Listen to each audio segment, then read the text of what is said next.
Hello everybody, welcome back to the channel, and as you can see, I've got the very famous tie on. We've got the Top Hollow daytime theme rolling in the background because we've got some more Pokemon Sleep news. Now, this episode, this is some very exciting stuff, very, very big news. We're getting details about the next legendary being added to the game, and that is Cresselia. Now, what does Cresselia do? Cresselia is a psychic type, big shocker there. That can be summoned with incense during the Cresselia versus Darkrai event. It's beginning to appear on the 31st of March, what we all kind of expected after the timing on the Psychic event was announced. And it's going to appear only at Greengrass, Snowdrop, and Lapis. Now, I think a part of this is because Snowdrop is probably going to be like Darkrai's home, and Lapis is probably going to be like Cresselia's home, in the sense that they're both going to spawn at both islands because they are a duo. That's kind of my theory post-event, because they will be able to spawn, but extremely rare after the event. And when we say extremely rare, that's like extremely, extremely rare. It'll be interesting because Lapis will be the first island with more than one legendary, having 2 guaranteed, potentially 3 if they add Darkrai to it. Well, aside from Greengrass. Greengrass gets all of them as of right now. But snoozing, what we expect. But what's real interesting with Cresselia, first off, it is a special Pokemon. Also, huge shocker there. It's a legendary that's a special Pokemon. That means you can only have 1 per team, and the first one that you catch, the nature and sub-skills will be identical. This is just to kind of ensure that the first one is usable with enough investment, is what I like to say. If they use the same stat spread as what they had before, it's going to kind of be not the greatest right away, but then, like, theoretically, if you take it to level 100 and you sub-skill seed everything, then it'd have Help Speed M and Skill Trigger M, Inventory Up L, which, in my opinion, is like the 3 best sub-skill combos on these guys. But the most important sub-skills are, like, the latest ones to come in. So, they really only... The first one that you catch is only really good if you invest it to level 100, which isn't even in the game yet, and it's very difficult on a legendary. But they make it a little bit better because the first sub-skill is Sleep XP bonus, the nature is neutral, and I assume they're going to do the same thing with Cresselia as what they did with the other legends, so that'll probably be the stat spread that we all get for our first one. Not terrible, just like the definition of mid, until you get to level 100, where it'll actually be good, but you can't get screwed by RNG on this one, it will be the same. Anyway, what does it do? Lunar Blessing, Energy for Everyone S. This is a variant of Energy for Everyone. They're making a legendary that procs the most powerful skill in the game. Undeniably, Energy for Everyone is like the crux of team building in this game. If you watched my team building video, you can go back to that one. What did I say the first step was? Drop in the Energy for Everyone healer. Boom. Like, first thing you do. It is the core of the meta. There's not a single mechanic or skill in this game or Pokemon variety that is as core of the meta as Energy for Everyone in this game. And they're giving us a skill that is a mashup of this skill, of Energy for Everyone, while also getting some of each of the berries of the Pokemon on your team collect. That is like the exact description of Berry Burst. This skill is just a mashup of 2 very powerful main skills, Energy for Everyone and Berry Burst, which has potential to be the strongest late game skill since it has double scaling. Scaling with berry level and also scaling with skill level. So it's just, there's a lot of potential here to be very, very powerful.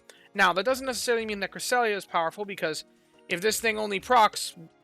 If this thing has a 0.001% trigger rate and only ever procs off of pity procs, this thing is not going to be worthwhile using. So, we still need to wait more stats on Cresselia, but to actually know whether or not it's good, the 2 biggest things that will impact that is its frequency and its skill trigger rate. But there's a lot of potential here. A lot of potential. Because this skill is crazily powerful. Now, I assume its skill trigger rate is going to be rather low, just to balance out for it. Similar, probably comparable to the other legendaries. Which, if that's the case, I don't think it's going to replace anybody's healer. I think you'll still want to run a healer after this is around, because you want to make sure your team's topped off for energy, and making it, unless you get a really, really good one, you're probably not going to want to replace it, just because you want to keep that energy high, and the opportunity cost just isn't necessarily going to be worthwhile. But that's all speculation. We'll only know as time comes on. But anyway, the event. What is going on with the event? Because they've announced all this information. Pokemon are being tormented by nightmares in some areas of Greengrass Isle. How fun. It's caused by the mythical Pokemon Darkrai. It's his power that's inducing the nightmares. So, to rescue these Pokemon, we need the legendary Pokemon Cresselia's cooperation. Don't know how Cresselia is actually really fighting Darkrai with its psychic powers. Just because, it's a psychic type fighting a dark type, which dark types are notoriously immune to psychic type attacks, but I guess it's using coverage moves or something. But anyway, so during this 2-week event, Cresselia shines against Darkrai. Now this is pretty interesting language because a while back they announced that they were going to introduce and correct me if I'm in the comments if I'm getting this language wrong, but it was something along the lines of they were introducing a new challenging mode in which certain Pokemon would get the chance to shine. And they use the word shine. So anytime the word shine pops up in these news, it always just kind of is like what does that say? Because we're still kind of awaiting news on challenge mode. But I think here, it's just the situation of they wanted to say Cresselia would do well during the event. So they just used the word shine. I don't think it has any correlation there. Even though it is bolded. But anyway, during the event, it's more likely to appear, and a bonus is applied to Drowsy power if you have Cresselia on the team. Now, that is very interesting.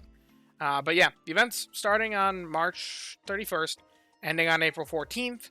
And we have the event exchange that's going for it because we will be collecting samples of Cresselia down for the limited time event exchange opportunity. Now, we can collect Cresselia down by encountering Pokemon while we sleep. It can also be gathered through friends, so if you don't have a full research community, make sure you get those friends right away. Get them as leveled up as fast as possible before that point. And there's also event missions. This is all pretty standard stuff. It's what we saw with the last legendary event. It's what we're seeing again. So do the missions.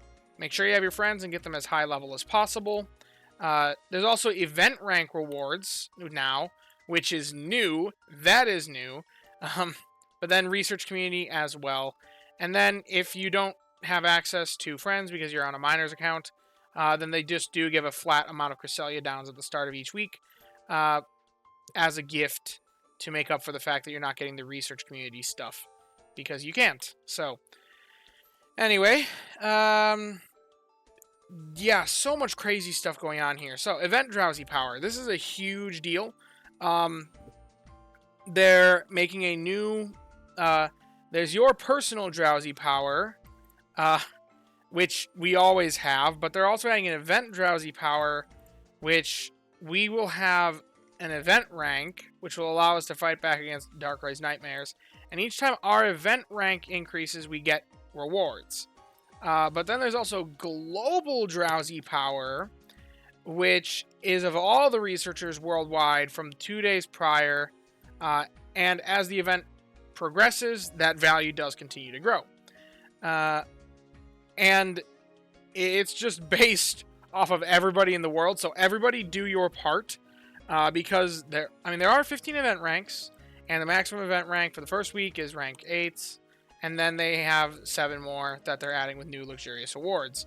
And event Drowsy power is being carried over into the next week, so you want to do well both weeks to both do your part and get your event rewards. So don't just be like, oh, I'll just tank on 1 week and then do good the next week. You want to do good on both with your personal Drowsy power to accumulate that event Drowsy power. But yeah, it's calculated by adding global Drowsy power, which is based on the average Drowsy power of all researchers playing Pokemon Sleep. So this is very oddly worded. It'll be interesting to see how it's actually implemented. But I'm excited for it, to see what all comes of it. But anyway, every day we can accumulate that limited time event Drowsy power and receive rewards based on our event rank. And then we have access to the event exchange. There's also event items that we can achieve through sleep research once per day. So don't be napping during this. Unless you have insanely high Snorlax strength, napping is pretty much just going to strictly work against all of the goals you're going to be having set during this week.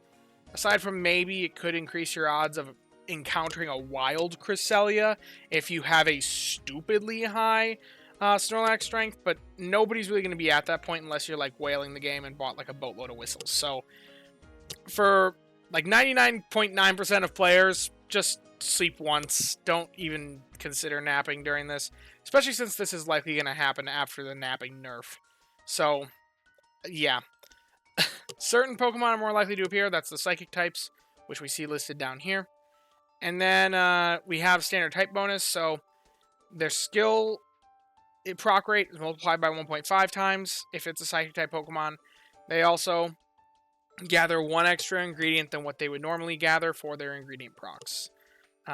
But something and also fixed Psychic type berries, and something very notable, every single island is going to have 2 berries randomized. This is something that they kind of carried over from the Suicune event. Suicune was a very fun event, and a lot of people loved it. So the event is at all areas, which Suicune was only at Lapis, Cyan, and Greengrass, and it was only for the second week of the event. They forced everybody to go to Greengrass week 1, but now we have an opportunity to go literally anywhere. So, yeah. Now, week 1 main skill levels of Psychic type Pokemon are boosted by 1 level when they trigger, and 3 on the second week.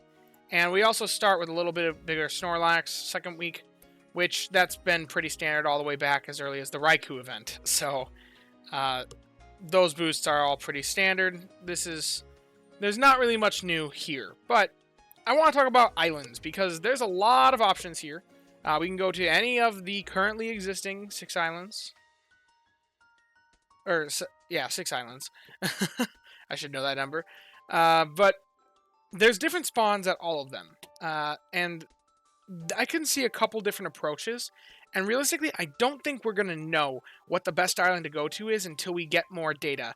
And I promise you all, when more data is out, which if they release the update that includes all this stuff beforehand, then we will have that more data and the tools available to properly make a decision before the event is actually here. And I will be covering that, so please subscribe to the channel so that you can get notified. Click the little bell so that you can get notified the moment that I drop a video, because when I see that it's out, I will stay up that night until I get a video out discussing strategy. I will make another strategy guide as I did for the New Year's event.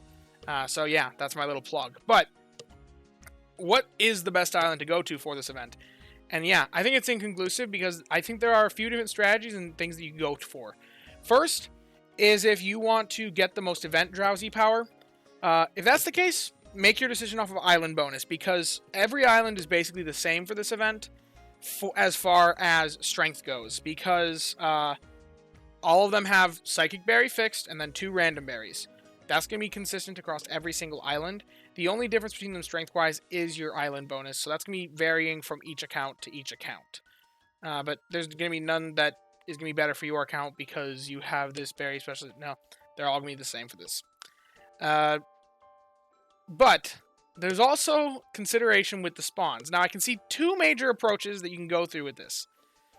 If you are wanting to get as much down as possible to do the best with the event exchange, then your best bet is probably going to be Lapis or Greengrass. Most likely Lapis, first and foremost, if you have it unlocked, and if you do pretty well, to the point that you can reliably get 8 spawns at Lapis. That'll be a difficulty for some people, especially if you're new. But you want to make sure you're getting 8 spawns first and foremost. That is important. But if you can't go to Lapis and get 8 spawns consistently, then probably just take the hit and go to Greengrass instead. Because Psychic-type Pokemon do have boosted... they do have boosted Cresselia down drops. I keep wanting to call them mains because that's what they were called in the last events. But it does have... Psychic-type Pokemon do have boosted down drops. So you do want to encounter as many of them as possible. And the more Psychic-type Pokemon that are in the pool for boosted Psychic spawns, theoretically, the more down you are going to get. However, I think the real goal of this is to try and catch a good Cresselia. And there is another approach to theoretically doing that, and that is, instead of getting a boatload of down to spend on Cresselia incense to get Cresselia biscuits to find Cresselia. Theoretically, especially if you're hitting the point where you're purchasing all of the incense in this shop, which in my experience I've been able to do, despite necessarily like how the event goes. Like I was able to do that for the Entei event, so it's not necessarily that difficult to catch a couple of them. But if you want to really min-max and catch even more of them, which may be the case with the way Cresselia's skill is looking, then the only way to increase it more is to take advantage of the boosted spawns, which legendary boosted spawns so far have only happened during their events. We haven't had a boosted spawn rate of a legendary otherwise. So this is potentially the perfect opportunity to not only farm Cresselia through incense, but also through natural spawns. And if you want Cresselia specifically to spawn the most, then you actually want to have as few of these boosted spawns as possible, because these additional spawns are going to be taking up potential spawns that could be a Cresselia. So, now, and also, obviously, get 8 spawns, but we don't know necessarily how the spawn pool is going to be impacted by all this. There is a tool on Raynon X for this exact purpose, but it doesn't have that data in it yet. They haven't data mined Cresselia's Drowsy power requirement. They haven't data mined yet the actual, like, potential... Well, that's the biggest thing, actually, is the Drowsy power requirement. They haven't data mined that yet. So we're not going to truly know until we have those numbers. But, like I said, when it comes out, when we have those numbers, I'm going to do another analysis to figure out truly how much does going to Cyan Beach or Snowdrop Tundra, because those are the ones that have the least amount of boosted spawns, how much does that actually boost your rates of seeing Cresselia over Lapis? Is it going to be like a 1%, such a small difference that it is just better to go for the extra mains? I don't know. We're only going to know until more tools are out necessary. So, once again, be on the lookout for that strategy guide video, which I will be releasing after the data mine is out, if we ever get a data mine. But, yeah, a lot to say there. I also did want to make a note. I forgot to mention this earlier. Energy for Everyone S. The only comparison that we have for a variant of a energy skill is Moonlight, which is the same for each level. So I don't think it'll be weaker in energy than what it is, because Moonlight Charge Energy S is the exact same strength as Charge Energy S.